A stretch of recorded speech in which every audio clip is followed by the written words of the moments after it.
அது ஒரு சின்ன அழகான கிராமம். அந்த கிராமத்துக்கு பக்கத்துல ஒரு சின்ன வாழைத்தோட்டமும் இருந்தது.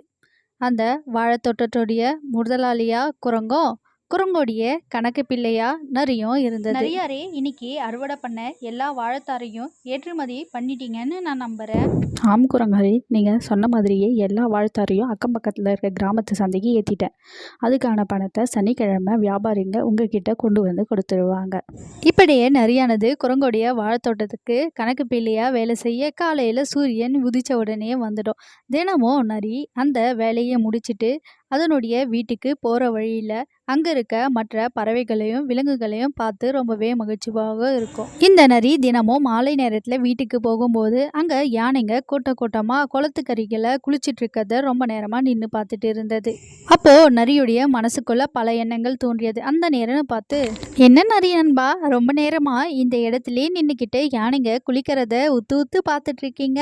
சரி சரி, பொழுது சாயத்துக்கு முன்னாடி வீட்டை போய் சேருங்க அப்படின்னு குரங்கு சொன்ன உடனே நரி அங்கிருந்து கிளம்பி வீட்டுக்கு போயிடுச்சு. அட, என்ன வண்ணமயமான காட்சி அது! அந்த யானைகளை பார்த்த உடனே என் மனசுக்கு எவ்வளவு சந்தோஷமா இருந்தது தெரியுமா? நான் இதுவரைக்கும் எத்தனையோ வகையான கறிகளை உண்டு இருக்கேன். ஆனால் ஒரு முறை கூட யானையோடைய கறியை ருசித்ததே கிடையாது. என் வாழ்க்கையில் ஒரு முறையாவது யானையோடைய கறியை நான் ருசிக்கணும்னு ஆசைப்படுறேன். அந்த யானைகளுடைய கறியை ருசிக்கிறதுக்கான சந்தர்ப்பம் எப்போ கிடைக்கும்னு தெரியல. அந்த நாளுக்காக நான் ரொம்பவே காத்து கொண்டு இருக்கேன். இப்படியே பல நாள் இரவுகளும் பகலும் கடந்து போனது. ஆனால் நரியோடைய ஆசை மட்டும் கொஞ்சம் கூட குறையவே இல்லை. நரி தினமும் குரங்கோடைய தோட்டத்துக்கு வேலைக்கு போயிட்டு திரும்ப வரதை வழக்கமாக வச்சுட்டு இருந்தது. இப்படியே நரியுடைய வாழ்க்கை போயிட்டுருக்க அன்னைக்கு ஒரு நாள், நரியாரே, நீங்கள் முன்னை விட இப்போது அதிகமாகவே உழைக்கிறீங்க. உங்களுடைய உழைப்பை பார்த்து எனக்கு ரொம்ப பெருமையாக இருக்குது. உங்களை போல் ஒரு தொழிலாளியை நான் பார்த்ததே இல்லை. அப்படி குரங்கு நரியை பாராட்டிட்டு இருக்க அந்த நேரம்னு பார்த்து ஒரு பொன் வண்டு குரங்கும் நரியும் இருக்க திசையை நோக்கி வந்தது. அடடா, வாருங்கள் வாருங்கள் அழகான பொன்வண்டாரே, உங்களை பார்த்து எத்தனை காலம் ஆனது? ஏனோ நீங்கள் அப்போ பார்த்த மாதிரியே ரொம்ப அழகாகவே இருக்கீங்க. நான் தான் வயதாகி போய் இப்போது கிழவ மாதிரி தோற்றத்தில் இருக்கேன். உங்களுடைய திடீர் வருகைக்கான காரணம் என்னன்னு தெரிஞ்சுக்கணும்னு ஆசைப்படுற வண்டே அப்படின்னு குரங்கு சொன்ன உடனே வண்டு பேச ஆரம்பிச்சது. அடடா, என்னுடைய பிரியமான குரங்கே, நீங்களும் பார்க்கறதுக்கு ரொம்ப அழகாக தான் இருக்கீங்க. உங்களை வயசான கிழவன்னு சொல்லி நீங்களே மட்டம் தட்டிக்காதீங்க. சரி சரி, பொழுது சாயறதுக்குள்ள நான் வந்த விஷயத்த சொல்லிட்டு கிளம்பணும். நண்பா குரங்கே, உனக்கே நல்லா தெரியும், நான் பக்கத்து காட்டில் இருக்க சிங்க அரசருடைய பணிப்பெண்ணாக வேலை செய்கிறேன். அரசர் எனக்கு ஒரு உத்தரவு விட்டார். ரொம்பவே சுவையான வாழைப்பழத்தை அவர் சாப்பிட்ணுன்னு ஆசைப்படுறாரு. ஆனால் நானும் வண்டு, என்னால் பழத்தை சுவைச்சி அவருக்கு பிடிச்சமான பழத்தை என்னால் தர முடியாது. நீங்கள் தான் வாழைப்பழத்தை தேர்ந்தெடுத்து கொடுப்பதில் வல்லவராச்சே, அதனால தான் நான் உங்ககிட்ட உதவி கேட்கலான்னு வந்திருக்கேன்.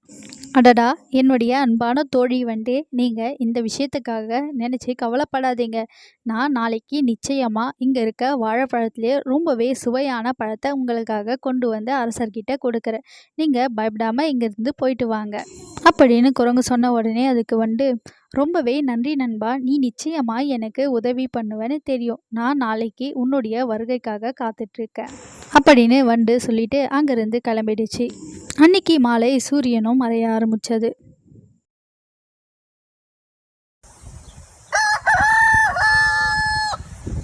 அடுத்த நாள் சூரியன் உதிச்ச உடனேயே நரி வழக்கம் போல் அதனுடைய வேலையை செய்ய வாழைத்தோட்டத்துக்கு வந்தது. அங்கே வந்து வாழைத்தார்கள் எல்லாம் கணக்கு பார்த்துட்டு அங்கிருந்த மற்ற வேலையும் செஞ்சுட்டு இருந்தது.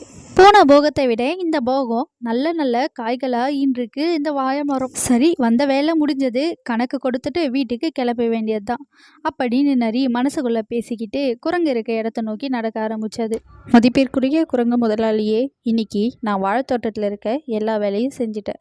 அது மட்டும் இல்லாமல் எல்லா கணக்கு வழக்குகளையும் பார்த்துட்டேன். நீங்கள் அதை சரி பார்த்து சொன்னீங்கன்னா நான் வீட்டுக்கு கிளம்புவேன் அப்படின்னு நரி குரங்கு கிட்ட கேட்டது. குரங்கு ரொம்ப நேரமாக அமைதியாகவே இருந்தது. என்னுடைய பெருமதிப்புக்குரிய நரியாரே, நான் உங்ககிட்ட ஒரு உதவி கேட்கலான்னு இருக்கேன். நீங்கள் அதை மறுக்காமல் செய்வீங்கன்னு நான் நினைக்கிறேன். எனக்கு உடல்நிலை ரொம்ப மோசமாக இருக்குது. என்னால் பக்கத்து காட்டுக்கு தாவி தாவி போயிட்டு வாழைப்பழத்தை கொடுத்துட்டு வர முடியாது. அதனால் நீங்கள் இந்த வாழைப்பழத்தை பக்கத்து காட்டில் இருக்க சிங்க அரசருக்கு கொண்டு போய் கொடுக்கணும்னு நான் இந்த சின்ன விஷயத்துக்காகவா முதலாளி நீங்கள் வருத்தப்படுறீங்க? நானே பக்கத்து காட்டில் இருக்க அரசருக்கு இந்த சுவையான வாழைப்பழத்தை கொண்டு போய் கொடுக்குறேன். நீங்கள் கவலைப்படாதீங்க.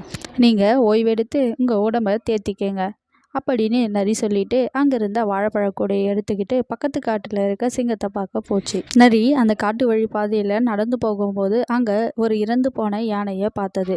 அந்த யானையை பார்த்த நரிக்கு, அட, இது நம்ம எத்தனை நாள் கனவு, யானையுடைய மாமிசத்தை சாப்பிடணுன்றது கடவுளாக பார்த்து எனக்கு ஒரு வாய்ப்பு கொடுத்துருக்காருன்னு நினைக்கிறேன். இதை நான் பயன்படுத்தியே ஆகணும். ஆனால் யானையுடைய ரோமம் ரொம்பவே வலுவானதாச்சே, என்னுடைய பல்லால் அதை குத்தி கிழிச்சு அதனுடைய மாமிசத்தை உண்ண முடியாது. நான் நிச்சயமாக சிங்கத்துக்கிட்ட உதவி கேட்டு தான் ஆகணும் அப்படின்னு மனசுக்குள்ளே பேசிக்கிட்ட நரி சிங்கம் இருக்க இடத்தை நோக்கி நடக்க ஆரம்பிச்சது. கொஞ்ச நேரத்திலே சிங்கம் இருக்க காட்டுக்கு வந்து சேர்ந்தது. வாருங்கள் நரியாரே, நீங்கள் நலமுடன் இருக்கீங்கன்னு நான் நம்புகிறேன். சரி, உங்கள் கையில் இருக்க சுவையான வாழைப்பழத்தை இங்கே வையுங்க. நீங்கள் எனக்காக ரொம்பவே சுவையான வாழைப்பழத்தை நீண்ட தூரம் பயணம் பண்ணி கொண்டு வந்திருக்கீங்க. உங்களுக்கு அதுக்கு பதில் என்ன பரிசு வேணும்னு கேளுங்க, நான் தரேன் அப்படின்னு சிங்கம் நரிக்கிட்ட கேட்ட உடனே அதுக்கு தந்திரமான நரி, காட்டின் அரசர் சிங்கத்திற்கு என்னுடைய பெரும் வணக்கங்கள். அரசே, நீங்கள் கூறியது போலே என்னுடைய முதலாளி குரங்கார் உங்களுக்கு மிகவும் சுவையான வாழைப்பழத்தை கொடுத்து அனுப்பியிருக்கார். உங்கள் உபசரிப்பை கண்டு நான் ரொம்பவும் பெருமிதம் கொள்கிறேன். உங்களுக்கு இந்த சுவையான வாழைப்பழம் மட்டும் இல்லாமல் என்னுடைய பரிசாக மிகவும் சுவையான இறைச்சியை உங்களுக்கு அளிக்கலாம்னு இருக்கேன். அதுக்கு நீங்கள் என் கூட இந்த காட்டுடைய எல்லை பகுதி வரைக்கும் தயவு கொண்டு வரணும்னு நான் கேட்குறேன். நரியாரே, உங்களுடைய அன்பு பரிசை நான் எப்படி ஏற்காமல் போயிடுவேன்? நிச்சயமாக நான் உங்கள் கூட வரேன் அப்படின்னு சொல்லிட்டு சிங்கம் நரி கூட கிளம்புச்சு. காட்டின் அரசர் சிங்கமே, நான் சொன்ன இடம் இதுதான். அதோ தூரத்தில் ஒரு யானை இறந்து கிடப்பதை நீங்கள் பார்க்குறீங்கல்ல, அந்த யானை ரொம்ப கொழுத்த யானையாகவும் சிறு யானையாகவும் இருக்குது. அதனுடைய கறி சுவைப்பதற்கு மிகவும் அருமையாக இருக்கும். அந்த கறியை தான் உங்களுக்கு நான் பரிசளிக்கலான்னு இருக்கேன். அந்த இறைச்சியை ஒன்று நீங்கள் மகிழ்ச்சி கொள்ளுங்க அப்படின்னு நரி சொன்ன உடனே அதுக்கு சிங்கம், நரியாரே, உங்களுக்கு நான் மதிப்பளித்து இவ்வளோ தூரம் வந்தேன். ஆனால் நீங்கள் இது போல் ஒரு செயலை செய்வீங்கன்னு நான் நினச்சி கூட பார்க்கல. நான் எப்படி ஒரு இறந்து போன உயிரினத்தை வேட்டையாடி உண்பது? அது என்னுடைய இனத்திற்கான அவமரியாதையாகும். நீங்கள் புதிய நண்பர் என்பதால் உங்களை இந்த ஒரு முறை மட்டும் மன்னிச்சு விட்டுடுறேன். இது போல செய்யலை, இன்னொரு முறை பண்ணாதீங்க அப்படின்னு சிங்கம் கோவமாக நரிக்கிட்ட சொல்லிட்டு அங்கிருந்து அது கிளம்பிடுச்சு. அட, என்னென்ன என்னுடைய திட்டம் இப்படி பாழாகி போயிடுச்சு. நான் எப்படி இந்த யானையோடைய இறைச்சியை உண்றது? நிச்சயமாக இதனுடைய சதையை கிழிக்கிறதுக்கு எனக்கு வேறொரு வலுவான விலங்கோடைய உதவி வேணும். அப்படி நரி பேசிட்டு இருக்க அந்த வழியாக ஒரு புலி அங்கே வந்துட்டு இருந்தது. தூரத்தில் இருந்த நரி பார்த்துட்டு இருந்தது. இதுதான் சரியான சந்தர்ப்பம். அந்த புலியோட உதவியால் இதனுடைய தோலை கிழிச்சு அது உள்ள இருக்க இறைச்சியை அப்படியாவது உண்ணிட வேண்டியது தான் அப்படின்னு நரி அதனுடைய மனசுக்குள்ள திட்டத்தை தீட்டிட்டு இருந்தது. வாருங்கள் வாருங்கள் புலியாரே, நீங்கள் எவ்வளவு அழகாக இருக்கீங்கள். உங்களுக்காக தான் கடவுள் இன்னைக்கு என்னை இந்த இடத்துக்கு அனுப்பியிருக்காக போல இருக்கு. அதோ தூரத்தில் ஒரு யானை ஒன்று தூங்கிட்டு இருக்கு. நீங்கள் ரொம்ப பசியாக இருக்கீங்கன்னு நான் நினைக்கிறேன். நீங்கள் உடனே அந்த யானையை வேட்டையாடி உண்ணுங்க. உங்களுடைய பற்களுடைய வலிமையை இன்னைக்கு நான் நேரடியாக பார்க்கணுன்னு ஆசைப்பட்றேன். ஓ, அப்படியா நரியாரே, நீங்கள் எனக்கு நல்ல வேலையாக ஒரு விஷயத்த சொன்னீங்க. நான் ரொம்பவே கடும் பசியில் இருக்கேன். நான் அந்த யானையை வேட்டையாடி உண்ண போகிறேன் அப்படின்னு நரிக்கிட்ட சொன்ன புலி ஒரே எகிரி யானையுடைய பின்புறத்தை கடிச்சு கொதறியது.